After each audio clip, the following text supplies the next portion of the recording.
할렐루야.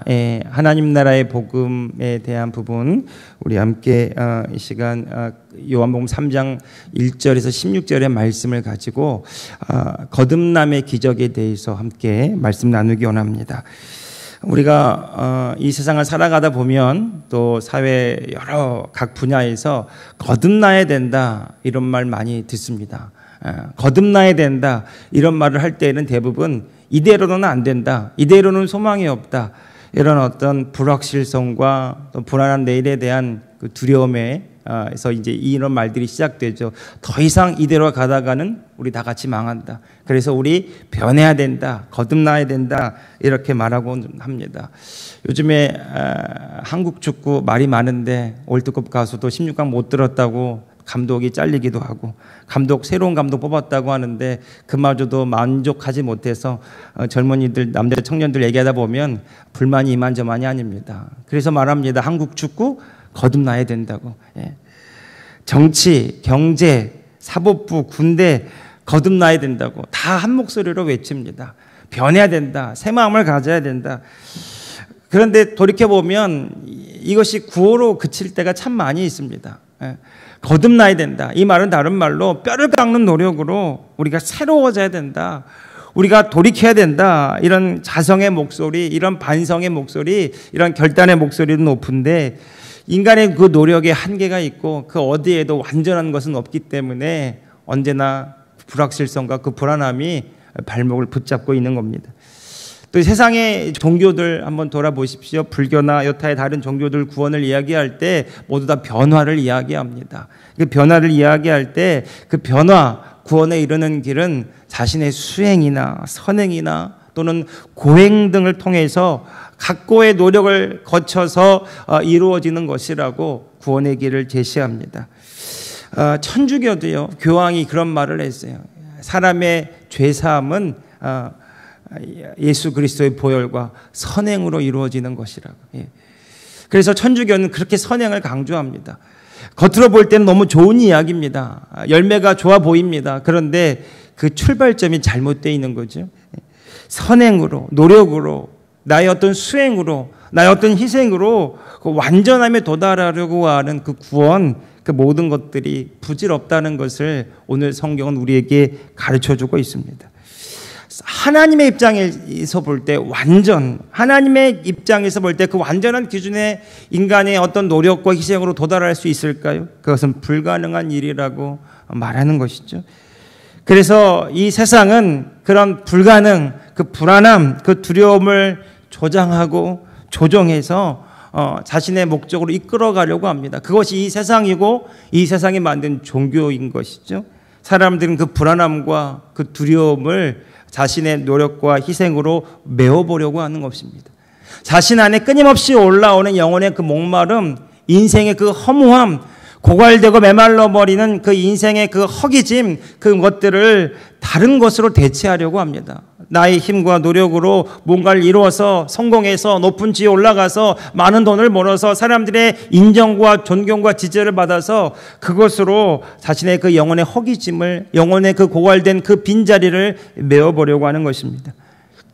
그런데 성경은 말하기를 그 모든 인간의 노력과 인간의 모든 수고가 헛되고 헛될 뿐이라고 말하죠. 오늘 요한복음 3장에서 예수님이 복음을 이야기합니다. 성경이 말하는 복음은 이 세상에 말하는 논리와는 정반대의 입장이에요. 성경이 말하는 구원은 인간이 할 수 없기 때문에 그래서 하나님이 하셨다라는 것입니다. 우리의 노력과 희생으로도 우리의 죄에서, 우리의 이 굴레에서 벗어날 수 없기 때문에 하나님이 은혜로 벗겨주셨고 하나님이 우리를 죽음에서 해방시켜 주셨고 죄의 문제에서 우리를 건져주셨다라고 말합니다. 하나님이 다 하셨다고 이야기합니다. 그래서 복음입니다. 하나님이 우리를 위해서 하신 그 일, 하나님이 우리를 위해서 하신 그 모든 일들이 우리에게 은혜로 주어지는 것이라고. 그래서 복음이고 기쁨의 소식이라고 말합니다. 오늘 요한복음 3장에서 우리는 그 복음을 발견하기를 원하고요. 우리가 이 복음을 통해서 우리 삶에서 정말 하나님이 이루시고자 하는 뜻을 오늘 저와 여러분이 발견할 수 있기를 예수님의 이름으로 축복합니다. 오늘 말씀에 보니까 예수님도 거듭나야 된다고 이야기하셨어요. 거듭나야 된다고. 한 니고데모라고 하는 사람이 예수님을 밤에 찾아왔습니다. 근데 오늘 성경 말씀에 보니까 이 니고데모라고 하는 사람이 어떻게 소개되냐면 그는 바리새인이었고 유대인 중에 지도자였다라고 말합니다. 우리가 잘 아는 것처럼 바리새인은 이스라엘의 그 분파 중에 하나의 분파인데 에세네파, 바리새파, 사두개파 이 세 개의 분파가 있었어요. 종교인들이 있었습니다. 그 중에 에세네파는 광야로 들어가서 고행을 하고 수행을 해서 구원에 이르려고 하는 그런 분파가 에세네파였어요. 그리고 사두개파는 귀족층이었습니다. 그리고 바리새파는 민중 속에서 함께 지내면서 열심과 특심으로 율법을 지켜서 구원에 이르려고 하는 그런 종교인들이었습니다. 그 당시 많은 사람들이 이 바리새인들을 다 인정했어요. 그도 그럴 것이 이들은 613가지나 되는 이 율법의 조항에다가 각각의 세부 조항을 달아서 율법을 철저하게 지키고 목숨처럼 여기면서 그렇게 살아왔던 사람들이었기 때문에 그들이 구원받지 않으면 누가 구원받겠느냐 그렇게 사람들이 생각하고 있었어요. 그들은 일주일에 2번을 금식했습니다. 그 많은 사람들 앞에서 종교 지도자로서 가르치는 자로서 그렇게 군림하고 있었어요. 존경과 지지를 받고 있었습니다. 그런 바리새인 그 중에서도 지도자격인 사람이 니고데모였습니다. 그러니까 이 니고데모는 기본적으로 성경에 대해서는 아주 해박한 지식을 가지고 있었겠죠. 그리고 유대인 중에 지도자라고 하는데 이 유대인들의 지도자라고 하는 그 의미는 그 당시에 그 유대인 공동체에 사내들인 공유회가 있었어요. 오늘날로 말하면 국회와 사법부의 기능을 동시에 하고 있는 유대인들의 최고의 그 통치 기구가 사내들인 공유회입니다. 여기에 70명의 의원이 존재하는데 그 중에 한 사람이 니고데모였다라는 것입니다. 그러니까 사람들의 존경과 지지를 받았던 바리새인들 그 중에서도 지도자격인 한 사람 니고데모가 예수님을 찾아왔다는 것은 상당히 놀랄만한 일이었어요. 왜냐하면 그 당시에 이 예수님과 이 바리새인들 사이에는 엄청난 그 논쟁이 일어났어요. 바리새인은 끊임없이 예수님을 찾아다니면서 율법의 조항들을 들이대면서 예수님이 옳으냐 그르냐를 따지면서 신성모독이라고 예수님을 비난하고 다녔기 때문에 예수님과 이 바리새인 사이에는 엄청난 긴장감이 존재하고 있었어요. 뿐만 아니라 예수님은 이 바리새인들을 향하여 회칠한 무덤이라고 독사의 자식들이라고 이 바리새인들을 아주 철저하게 정죄하고 나무라면서 이 바리새인들을 책망했기 때문에 바리새인이었던 그리고 그들 중에 지도자격이었던 이 니고데모가 예수님을 찾아와서 고민을 얘기하고 상담하기란 너무 어려웠던 그런 분위기였습니다. 그래서 그랬는지요. 오늘 니고데모가 찾아온 시각을 보니까 밤중이었다는 거죠. 사람들이 다니지 않았던 그 시간에 사람들의 시선을 피해서 예수님을 찾아온 것입니다. 그런데 이 니고데모가 찾아왔을 때 니고데모가 찾아온 그 목적은 정확하게 나와 있지는 않지만 예수님께 따져 묻기 위해서 온 건 아니에요. 니고데모의 그 고백을 들어보면 적어도 그렇습니다. 한 3절 같이 한번 2절 같이 한번 읽어볼까요? 3장 2절입니다. 자, 시작. 그가 밤에 예수께 와서 이르되 라삐여 우리가 당신은 하나님께로부터 오신 선생인 줄 아나이다. 하나님이 함께 하시지 아니하시면 당신이 행하시는 이 표적을 아무도 할 수 없음이니이다. 아멘. 적어도 니고데모는 자신의 지위를 이용해서 자기가 가진 지식으로 예수님을 판단하고 평가하지 않았어요. 예수님을 있는 그대로 바라보았는데 그의 눈에 비친 예수님의 모습은 하나님의 보내신 구세주가 맞다라는 것이죠. 하나님이 함께하지 않으면 당신에게서 그런 기적과 표적이 나타나지 않을 겁니다. 당신이 그런 기적을 일으키고 치유를 행하시고 당신이 그런 놀라운 말씀을 가르칠 수 있다면 그것은 분명 당신이 하나님에게서 온 까닭이기 때문일 것입니다. 니고데모는 그렇게 인정을 했다는 거예요.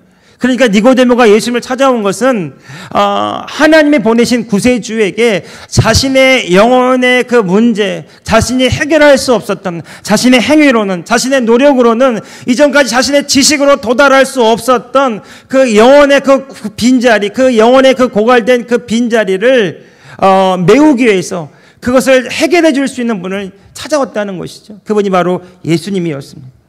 그렇게 예수님께 찾아갈 때 이 니고데모는 다 내려놓았어요. 자신의 체면도 자신의 지위도 내려놓고 예수님께 랍비요 이렇게 말합니다. 이 랍비는 그 당시에 존경할 만한 스승을 향하여 말할 때 랍비요 이렇게 말하는 거죠. 나이 30세 즈음 되시는 그 예수님에게 이 젊은 예수님에게 이 유대인의 지도자격인 산헤드린 공의의 의원이었던 이 니고데모가 존경할 만한 스승으로 랍비여 불렀다는 것은 그만큼 예수님을 인정했다라는 것입니다.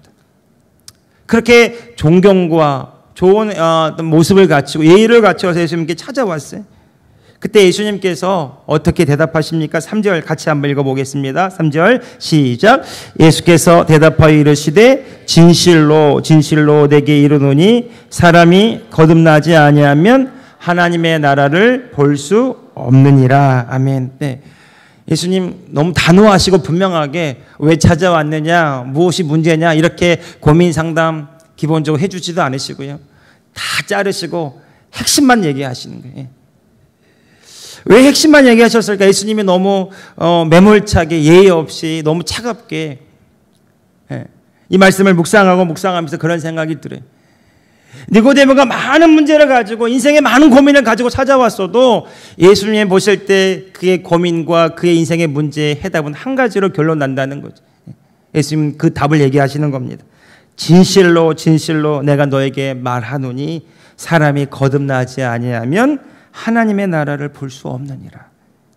여러분 유대인은요 하나님께 선택받았다라고 하는 이 선택받은 선민이라는 자부심이 대단한 사람들입니다. 그 중에서도 바리새인입니다. 그 중에서도 지도자격인 사람이에요.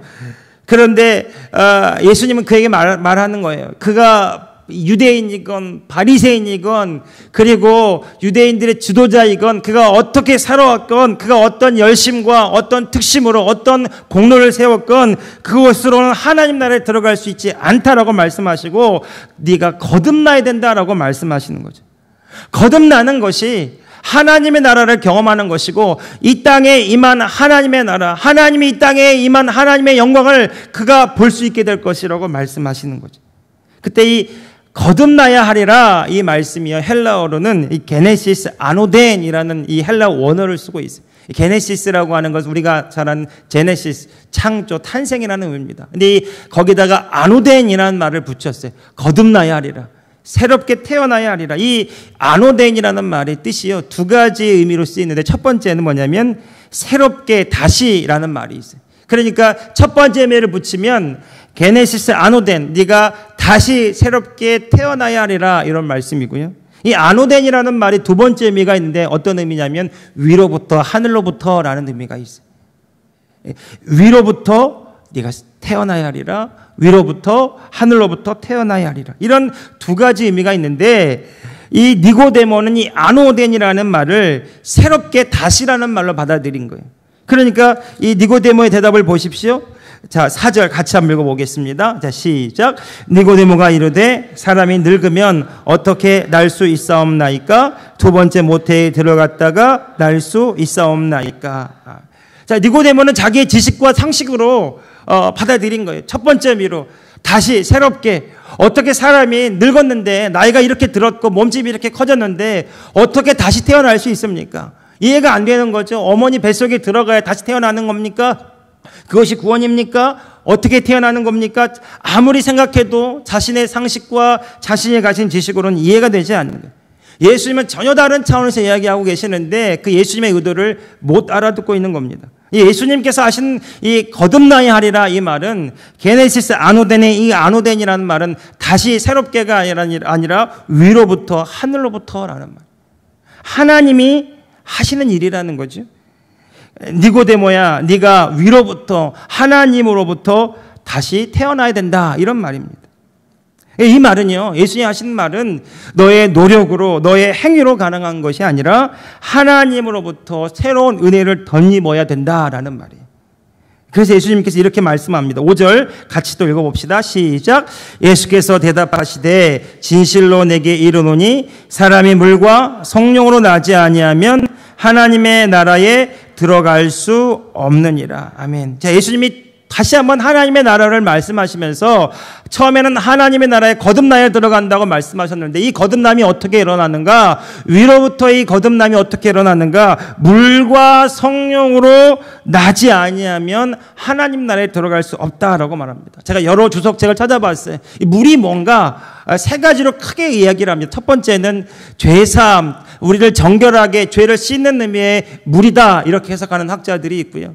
또 다른 의미의 물은 하나님의 말씀이라는 거죠. 베드로의 이야기를 통해서 우리가 거듭남은 죽어 썩어질 씨로 된 것이 아니라 영원하신 하나님의 말씀으로 된 것이다. 이 말씀을 인용하면서 이 물이 바로 하나님의 말씀이다. 복음이다. 이 복음을 통해서 듣고 거듭나는 것이다. 이렇게 해석하는 학자들도 있습니다. 세 번째 또 견해는 뭐냐면 이 물이 바로 성령을 가리키는 것이다. 요한복음 7장 이하에 보면 예수님께서 이런 말씀을 하신 적이 있어요. 누구든지 목마르거든 내게로 와서 마시라. 나를 믿는 자는 그 배에서 생수의 강물이 흘러넘치리라. 이 생수가 뭐냐? 하나님께서 보내실 성령을 가리켜 하신 말씀이라고 성경에 나와 있거든요. 그래서 이 물이 바로 예수님이 성령을 가리켜 하시는 말씀이다라고 하는 학자들의 견해가 있습니다. 근데 실제로 보면 그 물과 성령들이 과라는 말이 즉이라는 말이에요. 물 즉 성령. 다시 말해서 이 예수님께서 물과 성령을 동일한 의미로 놓으시고 강조하신 의미로 사용했다라는 겁니다. 물 즉 성령으로 거듭나야 하리라. 네가 거듭나게 되는 것은 너의 안에 하나님이 보내신 성령이 임하실 때 너의 영에 변화가 일어나게 될 것이다. 성경적인 의미로 이 세 가지이 깨끗하게 되고요. 말씀을 듣고 믿음으로 되고요. 성령을 통해서 되는 이 모든 것들이 사실은 틀린 얘기가 아니라 하나님이 하시려는 모든 일들이 다 종합적으로 포함되는 얘기입니다. 다시 말해서요. 우리가 예수 그리스도의 그 십자가의 보혈의 공로로 우리가 죄사함을 받고요. 그 복음을 듣고 믿음으로 우리가 구원을 받고요. 그리고 성령이 우리 가운데 오심으로 우리가 새롭게 된다라는 것입니다. 여러분 이것은요 우리가 육체가 우리 몸이 변화되는 것을 의미하는 것이 아니라 우리의 영이 바뀌는 것을 의미합니다. 성령이 우리 안에 오심으로 우리의 영이 새롭게 태어난다라는 거죠. 그래서 예수님이 6절에서 이 이야기를 하는 겁니다. 6절도 한번 읽어봅시다. 시작. 육으로 난 것은 육이요 영으로 난 것은 영이니. 예. 우리는 모두 다 한 번씩은 태어나고 죽습니다. 그 태어남이 부모로부터 생명을 물려받아서 부모의 유전자를 받고 이 땅에 살아갑니다. 그러나 모든 사람은 다 육체의 죽음을 경험하게 됩니다. 육체로부터 태어난 것은 육체로부터 얻는 것이지만 그러나 이 육체로 주님이 말씀하시는 이 새로운 탄생은 육체의 탄생이 아니라 영의 탄생이죠. 성경 창세기에 보면 하나님이 인간에게 주신 생명은 완전한 것이었습니다. 영원한 것이었습니다. 그런데 인간이 죄를 짓고 타락함으로써 하나님의 생명이 우리를 떠납니다. 그때 사람에게 죽음이 찾아오고 모든 사람이 일생에 매여 종로로 다면서 이 죽기를 무서워함으로 살아가는 사람들이 되었다라고 말합니다. 오늘 이 말씀을요 에베소서 2장을 통해서 한번 더 자세하게 이해해 볼 수 있는데 우리 에베소서 2장 말씀 한번 찾아보시겠습니까? 에베소서 2장 1절부터 한번 읽어보겠습니다. 에베소서 2장 자 같이 자막에도 있고요. 같이 한번 읽어봅시다. 시작. 그는 허물과 죄로 죽었던 너희를 살리셨도다. 자 여기 보시면 에베소서 2장 1절에서 이렇게 말합니다. 우리가 허물과 죄로 죽었다. 그런 너희를 주님이 살리셨다라고 말합니다. 자 2절 3절 계속 읽어보겠습니다. 그때에 너희는 그 가운데서 행하여 이 세상 풍조를 따르고 공중의 권세 잡은 자를 따랐으니 곧 지금 불순종의 아들들 가운데 역사하는 영이라. 전에는 우리도 다 그 가운데서 우리 육체의 욕심을 따라 지내며 육체와 마음이 원하는 것을 하여 다른 이들과 같이 본질상 진노의 자녀이었더니. 자 여기까지 보시면 이 에베소서의 말씀에 사도 바울이 말하기를 우리가 예수님을 믿기 전에 어떤 존재였는가? 죄로 인하여 죽음에 이르게 된 본질상 진노의 자녀들이었고 하나님과 분리된 존재들이었고 그래서 하나님의 영광에 이르지 못하는 존재들이 바로 저와 여러분, 예수님 믿기 전에 저와 여러분의 모습이었다는 거죠. 그렇게 죄와 허물로 이미 죽음에 이르렀고 죽음의 종로로 가게 되었던 오늘 저와 여러분을 다시 살리기 위해서 예수님이 이 땅에 오셨다라고 성경은 말합니다. 지금 예수님이 그 이야기를 하십니다. 영으로 난 것은 영이다. 주님은 오늘 저와 여러분에게 성령으로 오셔서 우리의 죽은 영을 살리셔서 우리가 하나님의 자녀로서 이 땅 가운데 살아가게 하시려고 한다라는 것이죠. 자, 에베소서 2장 8절에서 9절을 또 이어서 보면 자막을 올려보시고요. 이 부분을 정확하게 이렇게 설명하고 있습니다. 자, 같이 읽어봅시다. 시작. 너희는 그 은혜에 의하여 믿음으로 말미암아 구원을 받았으니 이는 너에게서 난 것이 아니요 하나님의 선물이라. 행위에서 난 것이 아니니 이는 누구든지 자랑하지 못하게 함이라. 아멘. 네. 하나님의 은혜로 우리 가운데 부어주신 그 예수 그리스도, 그 십자가의 보혈의 공로로 말미암아 우리가 믿음으로 구원을 받았다라는 것. 이것은 하나님의 선물이라고 말합니다. 우리의 행위에서 나는 것이 아니라, 우리의 노력에서 나는 것이 아니라 전적인 하나님의 은혜로 된 것이다. 그러니까 예수님께서 지금 우리가 어떻게 거듭나게 되는가? 성령이 우리 가운데 오실 때, 우리의 영이 새롭게 되고 성령이 우리 가운데 오실 때 우리가 거듭나게 되고 우리가 하나님의 나라, 하나님의 구원에 이르게 된다라고 말씀하시는 거예요. 여러분, 이것이 어떻게 이루어집니까? 우리가 믿을 때 이루어진다라는 거죠. 복음을 듣고 믿을 때 하나님의 성령이 우리 가운데 오셔서 놀라운 변화, 새로운 탄생, 거듭남의 기적을 일으켜 주시는 줄로 믿습니다.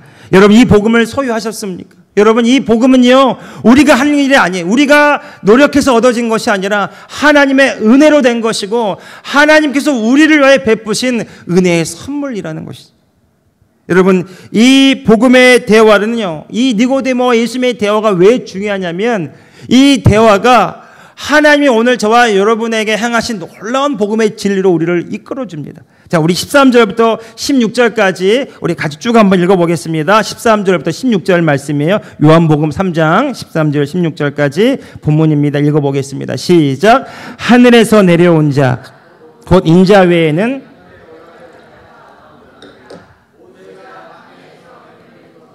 인자도 들려야 하리니 이는 그를 믿는 자마다 영생을 얻게 하려 하심이니라. 하나님이 세상을 이처럼 사랑하사 독생자를 주셨으니 이는 그를 믿는 자마다 멸망하지 않고 영생을 얻게 하려 하심이라. 할렐루야. 아멘. 여러분, 우리가 잘 아는 말씀이 하나님이 세상을 이처럼 사랑하사 독생자를 주셨으니 이는 저를 믿는 자마다 멸망하지 않고 영생을 얻게 하려 하심이라. 우리가 주일학교 때부터 많이 외웠고 많이 암송했던 그런 말씀이에요. 그런데 여러분, 이 요한복음 3장 16절 말씀을 정확하게 제대로 이해하려면 요한복음 3장 1절에서부터 이 니고데모와 예수님의 대화를 알고 이 말씀을 봐야 제대로 이해해야 된다는 거죠. 니고데모는 사람이 어떻게 거듭날 수 있습니까? 사람이 어떻게 변화될 수 있습니까? 사람이 어떻게 구원에 이를 수 있습니까? 그전에 니고데모는 자신의 율법의 행위로, 노력으로, 종교적인 열심으로, 자기 희생으로 뭔가를 이뤄보려고 했어요. 그러면 그럴수록 더 멀어지는 자신을 발견하면서, 불가능해 보이는 자신을 발견하면서 절망하게 되고 낙심하게 되고, 그리고 그 회의함과 그 의심을 갖게 되는 거예요. 그러다가 예수님을 찾아온 겁니다. 사람이 어떻게 하나님의 나라에 구원에 이룰 수 있습니까? 예수님이 한마디로 정리하셨어요. 거듭나야 된다. 거듭나는 것은 너의 힘으로, 너의 노력으로 되는 것이 아니라 하나님의 은혜로 되는 것이고 성령으로 되는 것이고 네가 믿을 때 그 일이 일어난다고 주님이 말씀하고 계시는 거예요. 어떻게 무엇을 믿는 것입니까? 그때 오늘 3장 13절부터 16절까지 이 이야기를 하시는 겁니다. 니고데모는 성경을 너무 잘 알고 있었던 바리새인이었어요. 유대인의 지도자였어요. 예수님께서 니고데모가 너무 잘 알고 있는 그 유대인들의 존경하는 지도자 모세의 예를 드십니다. 14절, 모세가 광야에서 뱀을 든 것 같이 인자도 들려야 하리라. 우리가 잘 아는 말씀이죠. 여러분, 하나님께서 그 이스라엘 백성들이 광야에서 막 원망하고 불평할 때 이 백성을 테스트하십니다. 시험하세요. 불뱀에 물려서 이스라엘 백성들이 다 죽어갈 때 모세가 하나님께 탄원하며 기도합니다. 하나님, 이 백성을 살려주십시오. 그 탄원하는 기도, 그 정말 간절히 하나님 앞에 바라는 그 기도를 들으시고 하나님이 이스라엘 백성들에게 구원의 길을 열어주시는데 이해할 수 없는 구원의 길을 열어주십니다. 구리로 뱀을 만들어서 장대 끝에 달아서 높이 치켜 세우고 누구든지 이 뱀을 본 자는, 구리뱀을 본 자는 살리라고 말하는 거예요. 사람의 상식은 약을 먹어야, 치료제를 먹어야 누가 의사가 또는 약을 먹어야 살아날 수 있는데 그런 방법이 아니라 구리뱀을 본 자는 살아나리라는 거죠. 하나님이 말씀하신 그것을 본 자는 살아나리라는 겁니다. 그래서 성경에 보니까 그 구리뱀을 본 사람은 다 살아났다고 말합니다. 그러나 그 말씀을 듣고 보지 않은 사람은 다 죽게 되었다고 성경에 말합니다. 예수님이 그 역사적인 사건을 예로 들면서 모세가 광야에서 뱀을 든 것 같이 하나님이 나 예수 그리스도를 십자가에 달아서 높이 들고 이 예수 그리스도를 본 자는 살아나리라 할 때 이 복음을 듣고 이 말을 듣고 본 자는 살아나리라고, 이것이 구원의 길이라고 말씀하고 있는 거예요. 여러분, 오늘 저와 여러분이 이 자리에 있게 된 결정적인 계기가 오늘 저와 여러분에게 들려진 이 복음을 듣고 믿고 구원을 얻게 된 줄로 믿습니다. 예, 여러분, 우리가 우리의 노력으로 행위로 얻어진 것이 아니라 누군가 우리에게 복음을 전해주었어요. 누군가 우리에게 주의 말씀을 전해주었어요. 누군가 우리에게 예수님을 전해주었어요. 그때 이 예수 그리스도를 전해 듣고 이 복음을 듣고 오늘 저와 여러분의 눈이 열렸어요. 마음의 문이 열리시고 영혼의 문이 열리고 구원의 문이 열리게 된 줄로 믿습니다. 예. 하나님이 예수 그리스도를 십자가 달려 세우신 이유가 우리를 구원하시는 방법이었다는 거예요. 사람의 지혜로는 깨달을 수가 없는 거예요. 그런데 하나님이 인간을 구원하시는 이 방법은 사람의 이해로 지식으로 깨달을 수 있는 것이 아니라는 거예요. 오직 어린아이처럼 주의 말씀을 듣고 믿음으로 주의 복음을 듣고 받아들임으로 가능하다는 겁니다. 1850년에요. 1월 6일 역사적인 사건이 있었어요. 그것은 한 개인의 사건이지만 그 한 사람의 변화를 통해서 전 세계 교회에 놀라운 일이 일어난 사건이기도 했습니다. 1850년 1월 6일 그 영국의 콜체스터 시티에 폭설이 내렸다는 거예요. 폭설이 내려서 그 당시에 교통편도 좋지 않았는데 주일에 오기로 했던 목사님이 오지를 못하고 교회 지도자들이 발만 둥둥 구르고 있었어요. 목사님은 오실 기약이 없고 결국 시간이 다 되고 지나서 그 교인 중에 한 사람이 강단에 어렵게 섰다는 거예요. 그리고 그날 본문에 주어진 말씀이 이사야서 45장 22절의 말씀이었는데 그 말씀이 이런 말씀입니다. 땅끝의 모든 백성아 나를 앙망하라. 그리하면 구원을 얻으리라. 나는 하나님이라 다른 이가 없음이니라.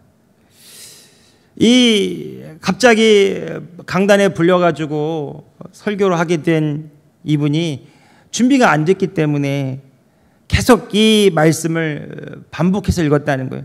땅끝의 모든 백성아 나를 앙망하라. 그리하면 구원을 얻으리라. 나는 하나님이라 다른 이가 없음이라.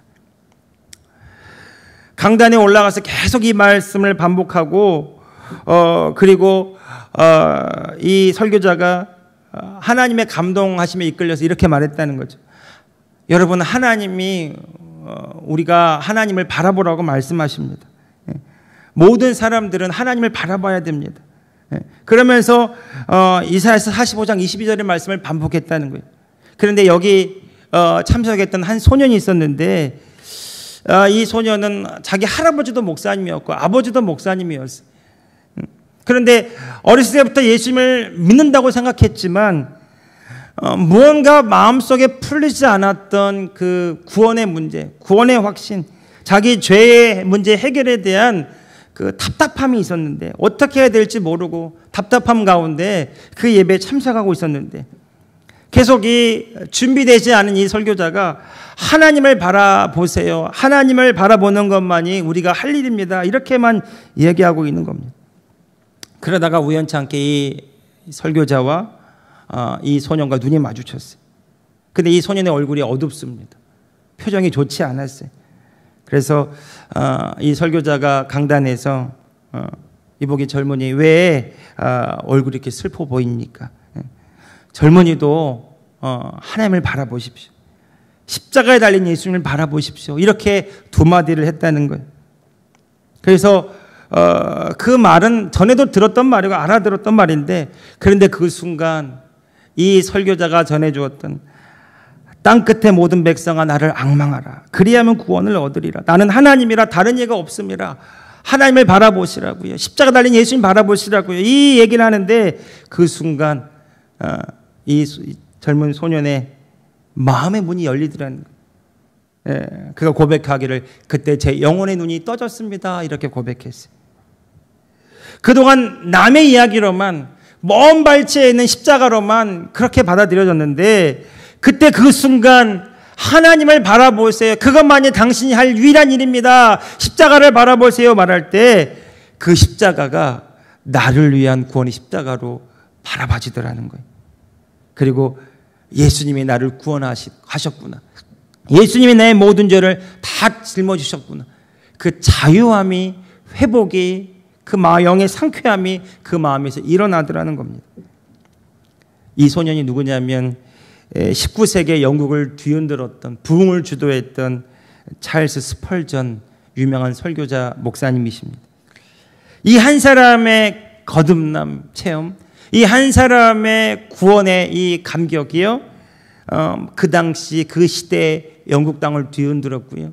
많은 영국의 교회들이 깨어나고요. 그 영국이 세계 선교를 위하여 쓰임받았던 그런 일의 원동력이 되었던 것입니다.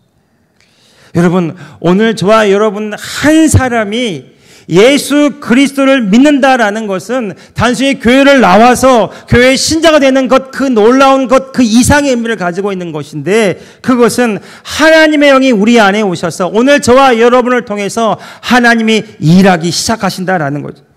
한 사람, 어린아이 같은 한 사람이 예수 그리스도를 영접할 때 일어나는 일들은 우리가 생각하지도 상상하지도 못한 놀라운 일들이 일어난다는 겁니다. 그것은 우리가 하는 일이 아니라 하나님이 우리 가운데 오셔서 우리를 통해서 하시는 일이 되는 줄로 믿습니다. 그러니 여러분, 오늘 저와 여러분이요, 거듭나게 되었다, 거듭났다라는 것은 단순히 그냥 내가 교회에 나왔다, 예수 믿고 구원받았다, 나 한 사람 개인의 일로 끝나지 않는다는 겁니다. 이제 하나님의 일이 내 일이 되었고 하나님의 역사가 내 삶을 통해 시작되었다라는 놀라운 선언인 줄로 믿습니다. 여러분, 오늘 저와 여러분요, 예수 믿고 그냥 구원받고 끝났다가 아니에요. 오늘 저와 여러분이 새로졌다는 거죠. 하나님 우리를 그렇게 보신다라는 거죠.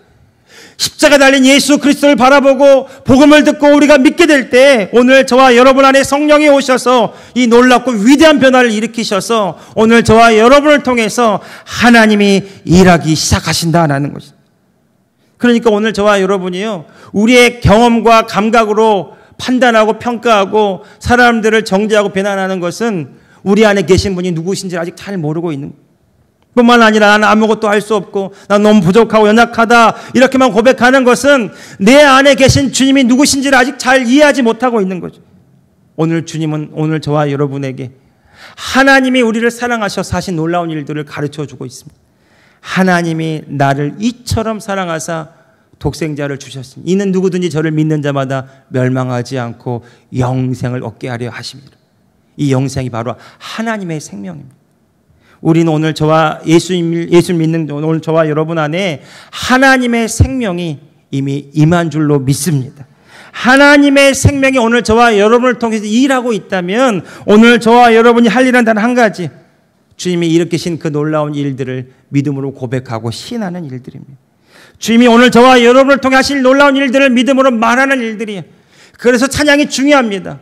하나님이 하신 놀라운 일들을 높여드리고 고백하고 선포하는 일들. 그래서 우리의 믿음의 고백은 너무 중요합니다. 하나님이 나를 통해 하신 놀라운 일들이 이제 일어났다라고 신하는 것이 너무 중요하죠. 그것이 주님의 계획이기 때문인 줄로 믿습니다. 오늘 지난주에 이어서 제가 주보 2주차 반복해서 목장 나눔지를 실었어요. 새로운 정체성의 고백이라는 계명인데 여러분 한번 우리 같이 한번 고백해 보시겠습니까? 내가 누구이고 내가 무엇을 할 수 있고 나는 어떤 존재인가를 우리 이 주보에 있는 그 새로운 정체성을 위한 10계명 함께 고백하면서 한번 읽어보면서 오늘 말씀을 정리해 보고 싶습니다. 같이 한번 1번부터 10번까지 큰 소리로 우리의 거듭남이 어떻게 나타났는지 한번 고백해 보기 원합니다. 같이 읽어봅시다. 시작. 나는 하나님으로부터 태어나 예수 그리스도 안에 있는 존재이다. 나는 나의 모든 상처와 쓴뿌리에 예수님의 피를 덮은 영적으로 거듭난 존재이다. 나는 영적 경험을 하는 육적 존재가 아니라 새로운 육체를 경험하는 영적인 존재이다. 나는 사랑받기 위해 태어난 존재가 아니라 사랑하기 위해 거듭난 존재이다. 나는 예수님께 붙어있지 않고는 아무것도 할 수 없는 존재이다. 나는 온전하거나 완벽한 존재가 아니라 예수님만이 온전하시고 완벽한 존재이시다. 나는 사랑받기 위해 일하고 섬기는 것이 아니라 받은 사랑으로 일하고 섬기는 존재이다. 나는 내 뜻대로 되지 않아도 기쁨과 감사를 느끼는 존재이다. 나는 내 행위와 노력으로가 아니라 오직 십자가의 은혜를 믿음으로 열매를 맺는 존재이다. 나는 내 마음에 심는 대로 거두는 존재이다. 아멘. 요한일서 4장 4절에서 사도 요한이 말합니다. 자녀들아, 너희는 하나님께 속하였고 저희를 이기었나니 이는 너희 안에 계신 이가 세상에 있는 자보다 크시기 때문이라. 하나님의 성령이 우리 가운데 오셔서 우리가 하나님의 생명으로 이 땅 가운데 하나님의 자녀로 살게 되었다라고 오늘 성경은 말합니다. 그 일을 위해서 예수님이 십자가에서 죽으셔야 했고, 그 일을 위해서 주님이 부활하셨고, 그 일을 위해서 오늘 성령으로 우리 가운데 살아 계시고 우리를 통해서 역사하고 계십니다. 주님이 우리를 새롭게 바라보고 계십니다. 사도 바울이 고백했어요. 그런즉 누구든지 그리스도 안에 있으면 새로운 피조물이라. 이전 것은 다 지나갔으니 보라 새 것이 되었다. 예수 그리스도 안에는 오늘 저와 여러분은 더 이상 죄책감이나 열등감이나 거절감이나 패배감이나 그리고 이 세상에서 받았던 과거의 상처에 얽매일 필요가 없습니다. 주님이 우리를 새롭게 하셨기 때문에, 성령이 우리 가운데 오심으로 우리가 하나님의 생명을 가진 하나님의 자녀로 우리를 불러주셨기 때문에, 주님이 우리를 그렇게 바라보시기 때문에 오늘 이 말씀 그대로 오늘 저와 여러분이 하나님의 자녀로서 거듭난 자로서 오늘 저와 여러분 가운데 거하신 하나님을 바라보고 의지하는 자로서 이 땅 가운데 넉넉히 이기는 자가 된 줄로 믿습니다. 여러분, 오늘 저와 여러분이 바라보는 세상은 어떤 세상입니까? 주님이 우리를 통해서 일하시고 주님이 우리와 함께 하시고 주님이 우리에게 놀라운 계획과 뜻을 가지고 우리를 이끄시는 그런 삶으로 우리의 눈이 열리기를 예수님의 이름으로 축복합니다. 그래서 우리의 고백이 달라집니다. 우리는 할 수 있습니다. 믿는 자는 예수 안에서 할 수 있다고 고백합니다. 주님이 우리를 통해서 놀라운 일을 하실 수 있다고 고백합니다. 실제로 그렇게 하고 계시기 때문이죠. 우리의 믿음 없는 말이, 우리의 부정하는 말이, 원망하는 말이, 의심하는 말이, 우리의 말씀과 배치되는 그 말들이 우리의 생각과 마음을 빼앗고 주님이 일하실 수 있도록 하는 그 문을 닫아버리는 것은 아닙니까? 오늘 저와 여러분이 어떻게 구원받았는지를 생각해 보십시오. 우리의 힘으로가, 우리의 능력으로가, 우리의 노력으로가 아니라 전적인 하나님의 은혜로 된 것이고요, 복음을 듣고 믿음으로 된 것이고요, 성령이 우리 가운데 오심으로 그 일이 시작된 줄로 믿습니다. 하나님이 통치하시고 다스리고 주관하는 그날, 오늘 저와 여러분을 통해서 하나님이 이끌어 가시고 이루시는 그 나라, 오늘 저와 여러분이 그 나라의 주인공으로 살아가고 있는 줄로 믿습니다. 그 거듭남의 기적, 이 하나님 나라의 복음이 오늘 저와 여러분을 통해서 놀라운 열매로 나타나기를 예수님의 이름으로 축복합니다. 두려워 말라, 놀라지 말라. 두려워 말라.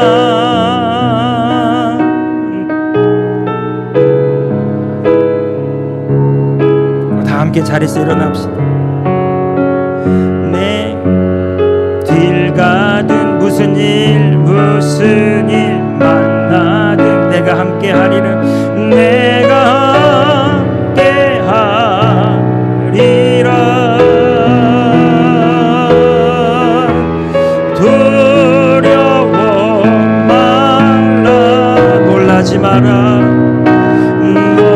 놀라지도 마라.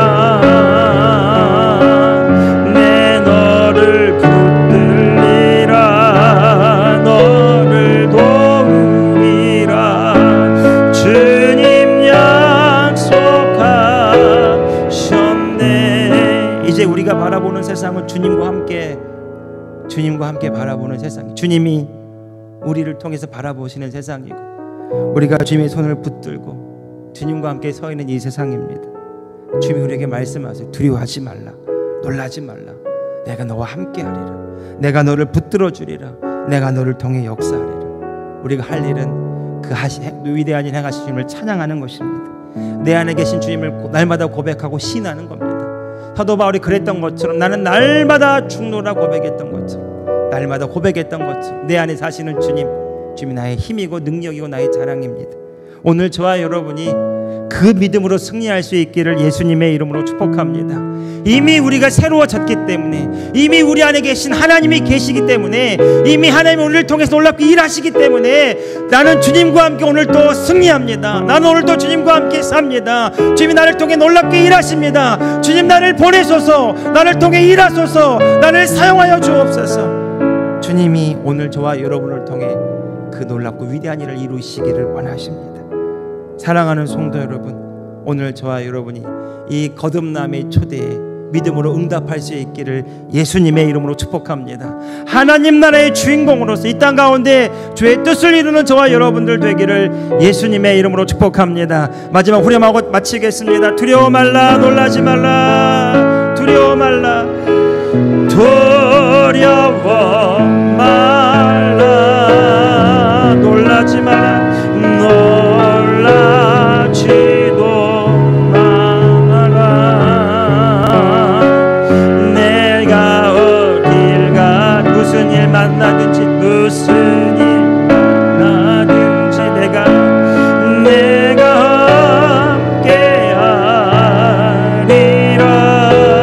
두려워 말라, 두려워 말아, 놀라지도 마라. 내 너를 붙들리 너를 도우리라, 너를 도우리라. 주님 약속하셨네.